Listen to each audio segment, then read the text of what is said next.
Vidéo un peu spéciale pour aujourd'hui. Aujourd'hui, on va parler de la chute de la 16e banque américaine, Silicon Valley Bank. Elle est considérée aujourd'hui comme la deuxième pire faillite de banque américaine. On parle d'une banque qui a généré 170 milliards de dollars.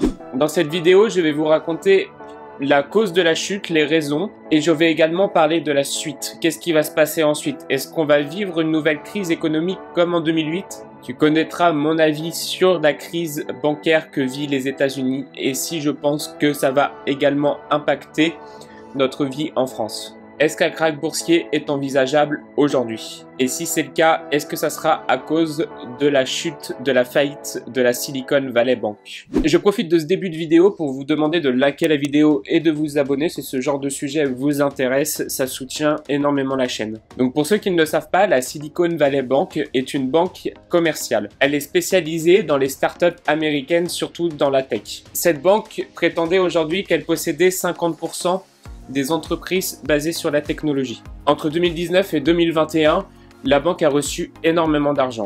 Ne savant pas quoi faire de tout cet argent, vu que les entreprises n'avaient pas besoin d'énormément de prêts, la banque a donc investi tout cet argent dans des obligations. D'ailleurs, c'est ce que font toutes les banques, ils investissent notre argent. Ils le regroupent en plusieurs catégories. Quand ils reçoivent de l'argent, soit ils le prêtent, soit ils investissent en achetant des obligations. Ce qu'il faut savoir, c'est qu'entre 2019 et 2020, les obligations américaines étaient autour de 1% d'intérêt, voire même 0, voire pour certaines négatives dans certains pays. Aujourd'hui, avec l'inflation, les obligations américaines vacillent entre 3 et 5%. J'ai pas besoin de vous faire un dessin pour vous dire que les obligations avec 1% d'intérêt sont en train de chuter. Évidemment, c'est ce qu'a acheté la Silicon Valley Bank. Je reviendrai en détail là-dessus un peu plus loin dans la vidéo. Continuons donc notre histoire sur la chute de la Silicon Valley Bank. Elle était donc 16e banque américaine. Elle possédait donc 70 milliards de dollars. Alors, qu'est-ce qui s'est passé pour que cette banque fasse faillite? En 30 jours, la société derrière cette banque a perdu 60% en bourse avant que la cotation soit arrêtée. Il a fallu 30 heures. Tout commence avant l'inflation. Et oui, malgré ce que disent les médias, l'inflation n'est pas la cause de tous nos malheurs. C'est pas elle qui va créer le krach boursier, la crise économique. Ce sont les causes qui ont créé l'inflation. Donc comme je disais tout à l'heure, la Silicon Valley Bank a acheté énormément d'obligations dans ses niveaux les plus bas. Ce qu'il faut savoir, c'est qu'en temps inflationniste, les obligations à taux bas ont tendance à beaucoup diminuer. Ils diminuent pour que le rendement atteigne les 3%, comme les obligations qui sont émises actuellement. Je vais vous donner un petit exemple assez simple pour que vous compreniez. Imaginons, vous avez 1000 dollars d'investis en obligations à 1% d'intérêt. Vous souhaitez les vendre à quelqu'un, par exemple, je te souhaite les vendre. Mais tu as le choix entre mes obligations à 1000 dollars avec un taux d'intérêt à 1% ou des obligations à 1000 dollars également avec un taux d'intérêt à 3%. Évidemment, tu sautes sur les 3%. Mais si je te propose ces obligations à 800 dollars pour un taux d'intérêt toujours de 1% sur 1000 dollars, tout à coup, ça devient intéressant parce qu'à la fin de l'échéance de l'obligation que tu as payé 800 dollars, tu vas récupérer donc tous les ans 1% de 1000 dollars, mais tu vas également récupérer 1000 dollars à la fin de l'échéance, malgré que tu lui aies payé que 800 dollars. C'est beaucoup plus intéressant comme ça. Continuons donc notre histoire. La Silicon Valley Bank a donc beaucoup d'argent, investi dans des obligations à taux d'intérêt à 1%. Aujourd'hui, elle se retrouve avec des obligations à 1% alors que l'État en émet à 3%. Les obligations chutent pour la Silicon Valley. Donc son capital chute. Alors en temps normal, c'est vrai que les banques ont tendance à apprécier la hausse des taux d'intérêt. En effet, ça grossit leur marge. Sauf quand on possède beaucoup trop d'obligations sur notre portefeuille et que en tout cas c'est très très mal géré. Faut savoir que les obligations ont perdu 26% de leur valeur et donc forcément le capital de la Silicon Valley Bank a également chuté. Bon, pas de 26%, mais a chuté. Le capital de la banque a donc fondu comme neige. Mais pourquoi du coup cette banque en particulier a perdu énormément d'argent alors que les autres banques non? Il faut savoir que quand une banque investit son argent en obligations ou en actions, ils sont rangés dans 3 catégories. La première catégorie est faite pour de la liquidité et donc c'est les obligations qu'on peut revendre même si ils perdent de leur valeur si on a besoin de liquidité rapidement. La deuxième catégorie des obligations qui sont stockées sont considérées comptablement comme bloquées. ils sont faits donc pour atteindre la fin de l'échéance, pour que la banque récupère son argent avec les intérêts. Et la troisième catégorie d'investissement pour les banques, c'est le trading.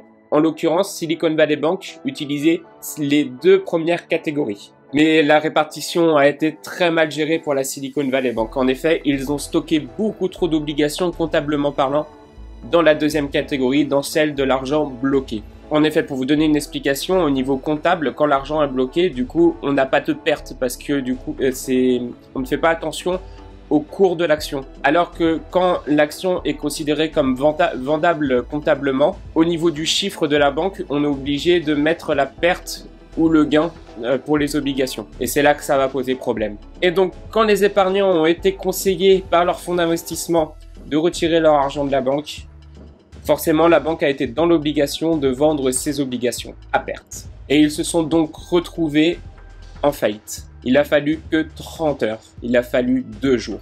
Donc si je résume, ce sont ni l'inflation ni l'augmentation des taux d'intérêt qui ont fait chuter la banque. C'est une mauvaise gestion et une mauvaise communication. Je vais commencer pourquoi c'est une mauvaise gestion. Parce qu'ils ont acheté beaucoup trop d'obligations qu'ils ont mis comptablement parlant dans un compte bloqué. Ce qui fait que quand les épargnants ont voulu retirer tout leur argent, c'est 40 milliards de dollars, ils se sont retrouvés à devoir vendre des obligations et à se retrouver à court d'obligations vendables. Mais les autres banques se sont retrouvées dans la même situation. Les obligations ont également chuté pour eux et pourtant leur gestion est réussie et ne se retrouvent pas en faillite. Donc certes, si les épargnants n'avaient pas été conseillés pour retirer leur argent, il n'y aurait pas eu de souci. Mais pourquoi ils ont retiré leur argent? Qu'est-ce qui s'est passé pour qu'ils aient envie de retirer cet argent? En fait, il faut savoir que tous les 3 mois, comme n'importe quelle entreprise, la banque fait une déclaration de chiffre d'affaires, ils écrivent un petit texte pour expliquer ce qui se passe et tout. Et ils ont été beaucoup trop transparents. Ils ont accusé leurs pertes, ils ont dit combien ils avaient perdu en disant que c'était la faute à l'inflation et qu'il fallait faire quelque chose. Et au même moment, l'erreur qu'ils ont fait également, c'est que ils ont réclamé une levée de fonds. On réclame pas une levée de fonds quand l'entreprise ne va pas bien. Et c'est pour ça que du coup, l'action a également beaucoup chuté avant d'être arrêtée en cotation et de faire faillite. En effet, il faut savoir que toutes les entreprises qui ont leur argent, enfin la grande majorité des entreprises qui ont leur argent dans la banque sont conseillées par un fonds d'investissement qui sont également actionnaires des entreprises. Et ce fonds d'investissement, ce sont eux qui ont envoyé un mail apparemment à toutes leurs entreprises dont ils sont actionnaires pour leur dire de retirer cet argent. Ce qui est marrant d'ailleurs, c'est qu'une fois que la banque s'est déclarée en faillite, ils ont demandé à l'État américain d'aider la banque, de refinancer la banque, alors que c'est eux qui l'ont mis en faillite. Donc maintenant qu'on connaît les causes, qui est donc une mauvaise gestion des obligations, une transparence qui a été trop honnête, un fonds d'investissement qui a conseillé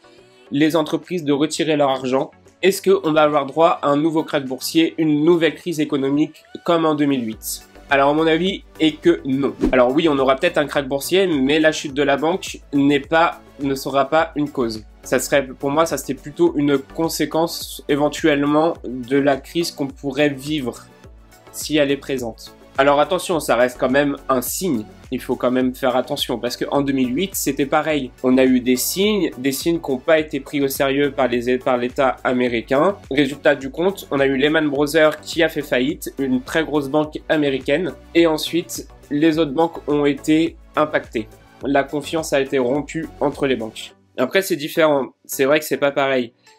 À l'époque, en 2008, on avait les fameux subprimes. Les subprimes étaient des actifs toxiques. En effet, c'était des prêts immobiliers qui étaient regroupés dans une forme de groupe qui était noté de A à E. A étant très sécurisant et E étant dangereux pour celui qui a acheté le groupe qui était fait de plein de prêts. Évidemment, la personne qui gérait les subprimes faisait en sorte que tout soit numéroté en A, même quand il y avait des prêts dangereux. Et c'est ce qui a causé la crise de 2008. D'ailleurs, je vous conseille les vidéos de Eureka qui expliquent très bien comment la crise de 2008 est arrivée en revenant beaucoup plus en détail sur les subprimes. Après, il faut savoir qu'en même temps, pendant la crise des subprimes, l'État américain était au courant de tout ce qui se passait et n'est pas intervenu car personne au final ne comprenait vraiment comment ça fonctionnait. Et donc, l'État américain est intervenu beaucoup trop tard. Là, cette fois-ci, ils n'ont pas fait la même erreur. Ils sont intervenus directement. Ils ont donc pris la banque en main. Ils ont promis que les épargnants qui étaient assurés, donc 4%,